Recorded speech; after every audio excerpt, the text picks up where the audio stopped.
오늘 우리에게 주신 하나님의 말씀은요, 고린도전서 3장 1절부터 9절까지의 말씀을 가지고 어린 아이를 벗어나라는 말씀으로 함께 인사를 나누고자 합니다.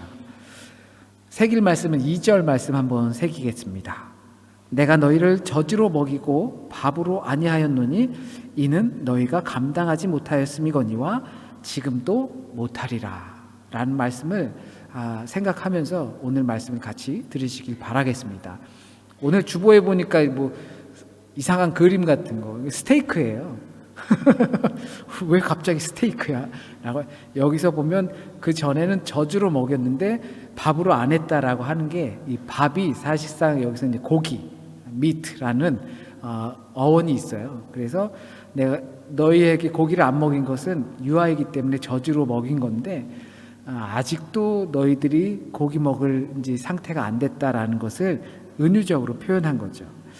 우리가 연초부터 해서 변화와 성장 그리고 성숙에 초점을 맞추면서 쭉 말씀을 우리 들어왔습니다. 거의 비슷한 주제를 가지고 조금의 감성을 달리하면서 말씀을 계속 나누고 있습니다. 그런데 우리는 너무나 잘 알고 있어요. 사람은 그렇게 쉽게 변하지 않는다. 사람은 고쳐 쓰는 게 아니다. 나이가 들수록 더 그런 것 같더라고요. 나이가 들수록 자기가 가지고 있던 생각들이 쉽게 변하지 않더라고요. 45이 넘었는데요. 그러니까 내가 변하기가 더 힘들어지는 것 같아요. 그래서 더욱 반복하여 이 주제를 함께 생각하는 겁니다. 자기 성찰, 자기 내면을 들여다보는 것, 말씀으로 나의 상태를 비추어 보고 점검하는 것, 이것이 얼마나 중요한지를 보는 거죠. 그럴 시간이 없다라고 할 수도 있습니다. 너무 바빠서요. 당연히 바쁘죠. 그리고 바쁘게 살아야 돼요. 그죠? 장로님 젊을 땐 바쁘게 살아야 되죠. 바쁘게 살아야 돼요. 일이 많고 내가 맡겨진 일들을 열심히 하면서 살아야 돼요. 저도 어느 날 보니까 기록이 없는 날이 있더라고요. 한 글자도 기록하지 못한 날이 있었어요. 근데 하지만 적어도 계속 기록에 대한 생각들을 하면서 살았어요. 그러다 보니까 그 날은 적어도 기록을 내가 하지 못했지만 그날 내가 어떤 일이 있고 어떤 생각을 하며 어떤 기도를 드리며 살았는지 그게 생생하게 기록하지 않았어도 남더라고요. 기록의 목적이 그거거든요. 그렇게 기록을 하지 않아도 생생하게 남게 하는 거. 왜냐하면 그 생각을 계속 붙들고 주님과 교제하는 가운데 있기 때문에 그런 거죠. 그런데 이 기록이 그렇다고 해서 점점 늦춰지고 하루 이틀 계속 빠지게 되면 그 생각도 같이 사라져 버려요. 그렇기 때문에 기록하는 내 습관을 통해서 그 하나님을 붙들게 하는 도구가 되는 겁니다. 중요한 건 생생한 하루죠. 은혜와 감사와 회개가 생생한 하루. 기록한다는 건 그걸 위해서 하는 겁니다. 그리고 이것이 우리에게 주어지는 변화입니다. 그걸 통해서 우리는 변할 수가 있어요. 또 왜 중요한가? 중요한 것을 놓치고 있는 것이 있는데요. 그건 바로 이거 아니면 죽을 수도 있다라는 생각입니다. 제가 조금 다소 과격하게 말씀을 드렸죠. 나는 괜찮아 라고 생각할 수 있다라는 겁니다. 맞아요. 이걸로 죽지 않아요. 이거 안 한다고 해서 나 죽지 않습니다. 그런데요, 나는 괜찮아 라는 생각으로 이걸 기록 안 한 상태로 계속 가면, 어떠한 변화도 성장도 성숙도 없이 계속 가면 죽을 수 있어요. 변화와 성숙은 생존의 문제거든요. 조금 거칠게 말했습니다. 근데 오늘 본문에서 바울이 이렇게 이야기합니다. 제가 왜 이렇게 거칠게 말하는지. 지금도 여전히 못한다라는 거거든요. 내가 어릴 때는 니네가 어렸으니까 내가 죽으로 먹였는데 그때는 그래서 밥을 주지 않은 거야. 고기를 못 줬어. 근데 한참 시간이 지났는데 여전히 죽밖에 못 먹네? 그러는 거예요. 그런 이유는 감당할 수 없었기 때문에 그렇게 했는데, 이제는 어느 정도 시간이 지났음에도 그것을 여전히 감당하지 못한다는 겁니다. 이가 났고 이제 뭔가 씹을 수 있는 몸에 그것은 발달이 다 됐는데 여전히 젖병 물고 사는 거예요. 키 다 크고 이 다 나고 또 뭐 연구치 다 나고 했는데 젖병 물고 있는 겁니다. 그러니 이게 생존의 문제죠. 변화와 성숙과 성장이 없었기 때문에 그런 겁니다. 생명의 위협을 받을 수밖에 없어요. 클 수도 없고 어른처럼 행동할 수도 없게 되는 겁니다. 가끔 교회 다니면 어떤 것을 기대할까요? 어쩌다 보니 우리 이제 조금 있으면 이제 한국으로 귀국하는데, 어쩌다 보니 교회를 거의 매주, 물론 여행도 많이 다녔죠. 이렇게 나와서 이렇게 봉사까지 하게 됐어요. 무슨 기대를 하면서 왔을지 모르겠어요. 그냥 그러다 보니 했을 수도 있지만, 많은 사람들은 교회를 오면서 기대하는 것들이 있을 겁니다. 좋은 사람들, 좋은 만남, 그리고 쉼, 위로, 평화, 안도, 기쁨, 사랑, 나눔, 또 도움, 뭐 이런 단어들이 자연스럽게 떠오르게 될 겁니다. 자연스러운 일입니다.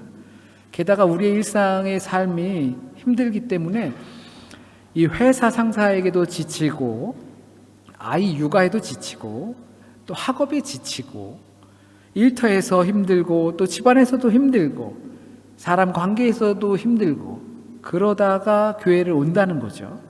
그 모든 힘든 것들을 조금이라도 덜어놓을 수 있는 곳이 대부분은 다 교회라고 생각합니다.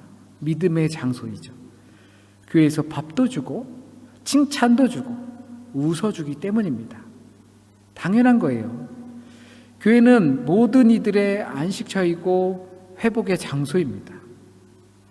어느 곳에서 환영받지 못해도 교회를 가면 환영을 받아야 돼요. 그러나 그것만 생각한다면 그것은 여전히 어린 아이와 같은 상태라는 겁니다. 다 큰 어른이 젖을 먹는 겁니다. 처음에는 교회에 대한 그런 이미지를 갖고 있을지 모르지만, 사실 교회는 그것만 표현되는 것이 아니죠. 많은 문제 가운데서도 거룩함을 위한 변화와 성숙의 장소라는 겁니다. 또한 그래야 합니다. 이것이 교회다움인지 모르죠. 거룩한 성도로 부르심을 받은 자들의 모임이죠.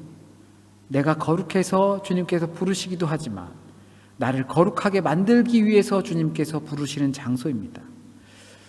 아주 옛날에 말씀을 드린 적이 있는 것 같은데요, 제 친구가 저에게 그랬어요. 너는 그리스도인이잖아. 너는 앞으로 목사님이 될 거잖아. 그러니까 너는 달라야지. 조금은 얄밉기도 했어요. 나도 사람인데? 라는 생각이 있는 거죠. 그렇다고 해서 이건 맨날 손해보라는 이야기가 아닙니다. 항상 양보하라는 이야기도 아닙니다. 적어도 우리가 슬퍼한다면, 힘들어한다면, 괴로워한다면 그 이유나 기준이 다른 세상의 가치관들과 같지 않길 바라는 거예요. 하지만 어떻습니까? 교회도 사람이 모이는 곳인데. 그렇죠. 거룩해서 모이는 곳이 아니라 거룩해지기 위해서 모인다라는 사실을 잊어서는 안 됩니다. 그렇기 때문에 변화와 성숙을 목숨이 달린, 생존이 달린 문제라고 이해되지 않으시나요? 몇 년을 교회 다녔는데, 믿음 생활을 했는데 여러 가지 이유로 애기들이나 먹는 젖만 먹어선 안 되겠죠. 그런데 정말 대부분의 신자들이 지금도 못하는구나 소리를 듣고 있다라는 겁니다.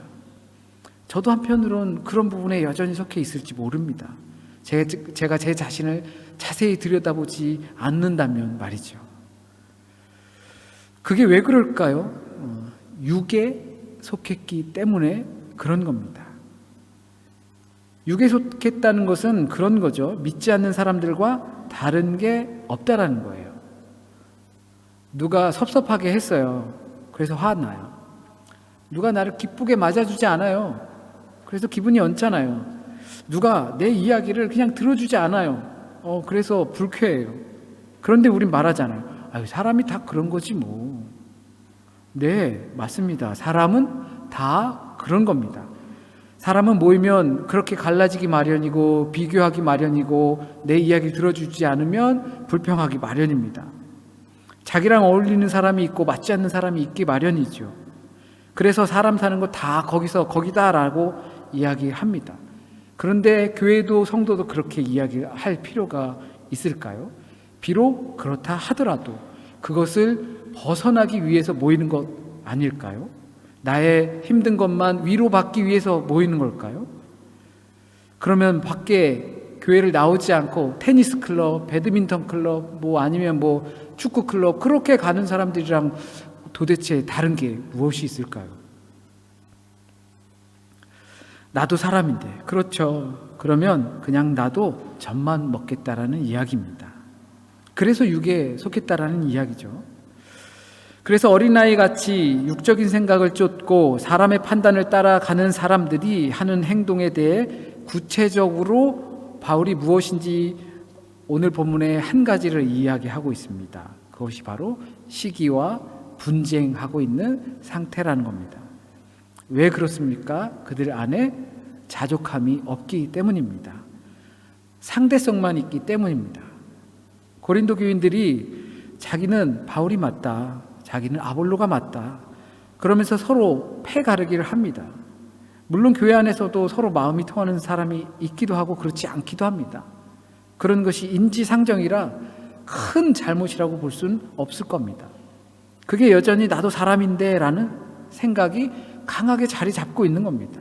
그것을 다르게 표현하면 육적이다라고 하는 것입니다. 변화와 되기를 바라고 있지 않는 것이죠. 왜 그럴까요? 내가 어떤 상태인지 관심 갖지 않기 때문에 그런 겁니다. 그러니까 나는 괜찮아 라고 하는 겁니다. 그러나 우리는 더 좁은 의미로 그리스도인입니다. 보편적인 사람이 있고요, 도덕적인 사람이 있고요, 그리고 영적인 사람이 있는 겁니다. 그 안에서 우리는 영적인 사람이라는 것을 이야기하는 거예요. 그렇다면 영에 속하면 되는 거예요. 우리는 당연히 보편적인 사람이에요. 그러나 도덕적인 사람까지도 품고 더 높이는 영적인 사람까지 가는 것이 그리스도인인 거죠. 어떻게 하면 영에 속해서 살 수 있을까요? 아니, 영적이라는 것 많이 듣고 이야기하지만 정말 실질적으로 그 영적인 건 우리에게 뭐를 뜻하는 걸까요? 성경은 하나님은 영이시니 신령과 진정으로 예배할지니라 라고 합니다. 영적인 것에 대한 고민이 없으면 영적인 게 뭐지? 생각할 수 있습니다. 또 너무 육적인, 보편적인 누구나가 가지고 있는 판단과 기준, 처신이 주가 되면, 그러니까 보편적인 사람의 영역에서 머물러서 그 판단과 가치관을 갖고 살면 그 영적인 것이 잘 모르게 되고 생각하지 않게 됩니다. 그렇기 때문에 우리가 아무리 오래 믿었어도 젖을 필요로 하는 것이지 고기를 절대 씹을 수 없고 소화시키지 못하는 상태가 되는 겁니다. 영적인 것이라고 하는 것은 하나님과의 관계입니다. 우리가 하나님과 어떤 관계를 맺고 있냐라는 겁니다. 영적인 삶, 하나님의 능력과 은혜를 따라가는 삶, 곧 하나님의 임재가 있는 삶은 바로 달라지는 삶입니다. 사람인지라 모든 인간이 갖는 공통된 고뇌가 있습니다. 그러나 그 고뇌에 좌지우지 되지 않는 삶인 것이죠. 그 고뇌에 누구나가 갖는 그 보편적인 삶에서 누리는 고뇌, 그것들에 좌지우지되면 우리는 그것을 육적인 가치관의 중심이 돼서 사는 삶이라고 하는 것입니다. 그걸 육의 종이 되었다, 노예가 되었다라고 하는 거죠. 청춘들에게 그런 말들을 많이 합니다. 주체적으로 살아라. 세상이나 부모나 아니면 학벌이나 아니면 직장이나 이런 것들의 노예가 돼서 살지 말아라. 그러면 그 안에 기쁨이 없다. 이런 이야기들을 합니다. 교회에선 그렇게 이야기하는 겁니다. 세상인 것에 그 가치와 판단으로 육적인 삶의 노예가 돼서 살지 말라는 것이죠. 그것이 거기서 벗어나는 것이 영적인 삶이기 때문입니다. 하나님의 임재가 있는 삶이기 때문에 그렇습니다. 모든 인간의 고뇌가 우리의 삶은 흔들지 못한다면 우리는 분명 견고한 삶으로 영적인 하나님과의 관계를 가지고 살게 될 것입니다.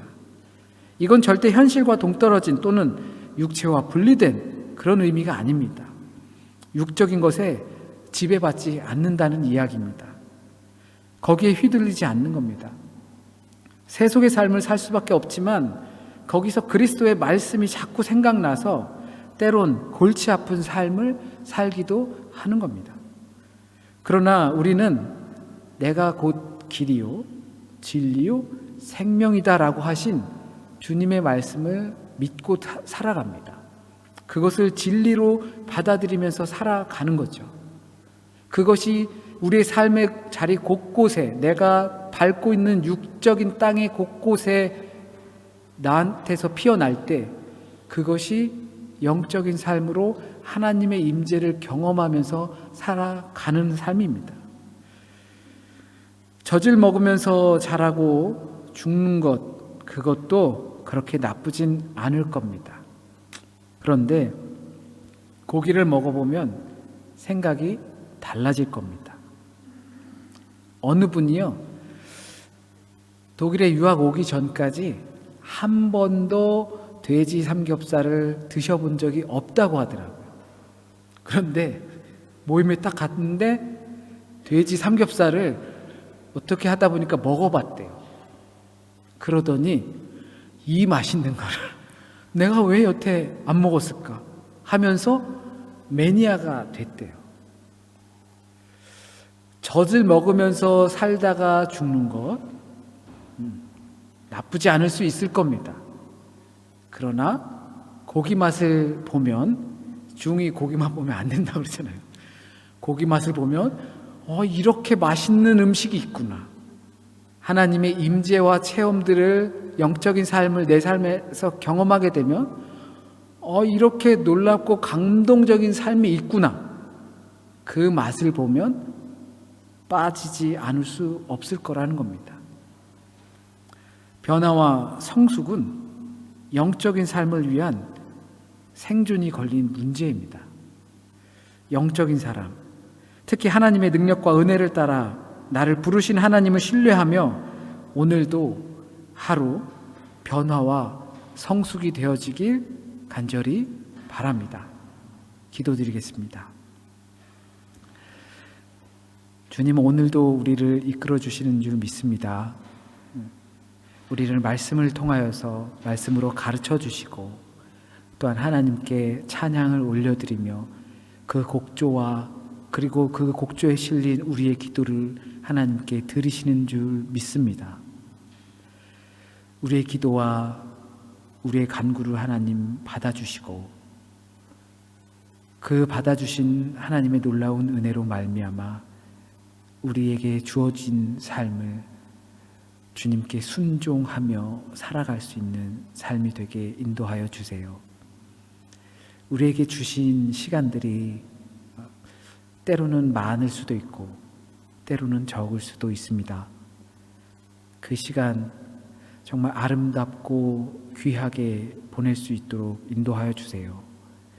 오늘 하루도 주님과 가까이 되고 오늘 하루도 오늘 하루만큼 성장하고 키가 자랄 수 있도록 우리 주님 인도하여 주세요. 주신 말씀을 통하여 한 주간을 살아가고자 합니다. 그 삶 가운데서 또한 매일매일 주시는 말씀을 같이 묵상하길 원합니다. 그 묵상이 우리의 삶에 분명히 자리 잡게 하시고 우리의 생각에 자리 잡게 하시고 우리의 생각을 변화시키고 말을 변하게 하시고 행동을 변하게 하셔서 우리의 운명이 변화될 수 있도록 하나님 인도하여 주세요.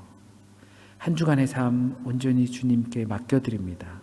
주님께서 우리를 인도하시는 줄 믿습니다. 연약하고 힘들고 또는 내게 감당하기 어려운 일들까지도 주님께 다 맡깁니다. 그냥 그냥 마음에 없는 말 하듯이 주님께 맡깁니다 라고 하는 것이 아니라 정말 사투를 벌이는 가운데 주님께 맡겨드립니다. 주님 아니면 해결하실 수 없음을 믿음으로 주님께 맡겨드립니다. 그래서 우리가 한 주간 승리하는 가운데 다시 돌아와 주님께 찬양 드리고 영광 돌리고 또한 말씀으로 충만해져가는 한 주를 보낼 수 있게 힘 얻을 수 있는 주일날 같이 만날 수 있게 하나님 인도하여 주세요. 연약한 자 있습니까? 몸이 아픈 자 있습니까? 미래에 근심과 두려움이 있는 자 있습니까? 염려와 떨림이 있는 자들이 있습니까? 하나님, 그들이 부르짖을 때 친히 찾아가 주세요. 그 자리에서 하나님 만나 주시고 그 하나님의 임재를 경험하게 하시고 그 자리에 정말 거룩한 자리가 될 수 있도록 하나님 찾아가 평화를 주세요. 모든 말씀 주님께서 우리의 기도를 들어주시고 우리를 인도해 주실 것을 믿으며 모든 말씀 우리 주님 예수 그리스도의 이름으로 기도드립니다. 아멘.